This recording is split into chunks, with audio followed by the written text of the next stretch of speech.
Right, I've been doing a little bit of a project and an experiment at home, setting up a very basic solar power system. I've got just on the outhouse a couple of panels. They're 100-watt panels each. I've set them up in series. That's helpful in this country so that there's more ampage on a cloudy day going in to charge the batteries. So that's why I've done it in series. I've got two 100 amp hour batteries out of there. So I've got plenty of energy really out of that.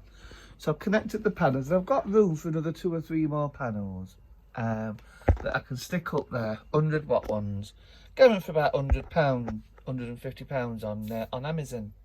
So with that, I've got this panel and you can see from here that it's being charged up from the panel into the battery, and you can see the battery is charging up nicely. It's about 13.4 volts there, so that's working nice. And I think in future I'm going to be charging USB from here, so I'm going to tidy all this up and create a charging base just here and what have you, and start using energy this way. And I've got here an inverter. Now this is a 1000 watt pure sine wave inverter. I'm going to plug in to the extension cable, and I've got connected the slow cooker at the moment, just for experimentation.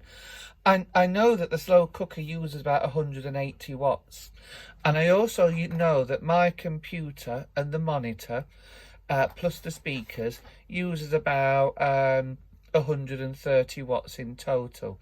So if I'm in all day at home and I've just got the computer on, which is generally it, the television in the living room can be switched off, the radio, all of that. I just need the computer on and try to cook a slow cooked meal during the day, and it could be using about 500 watts.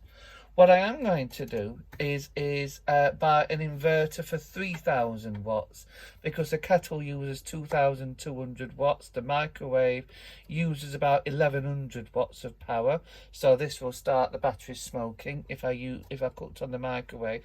And my halogen cooker uses about 1500 watts of power. So really, if I want to do all the cooking with the halogen cooking, the microwave and the kettle, then I need to increase the inverter. Now what the inverter does is convert from the battery's 12 volt DC power, which is AC current, and there's a series of coils in there that coils round in a set way, and that helps to increase the energy. And so what it will do then is convert it from 12 volts DC current to 230 AC alternate current at watts. So it's a big jump using an inverter. So you can plug in normal stuff using a 12 volt battery. So I'm going to switch that on. I know the slow cooker is on and what have you, and I've got 4 points here for charging if I wanted, either in the inverter or on the thing. I'll just make sure I can hear it whirring now, so it's coming on, and the LCD panel will come on shortly. So we can see from here that it's still charging, it's still taking the energy from the actual panels to the battery, and the inverter is using about 177 watts out of the 1000 watts I've got available on the slow cooker. So 3 meals, which is really, really good stuff. And plugging my computer bits on this other side here with an extension cable.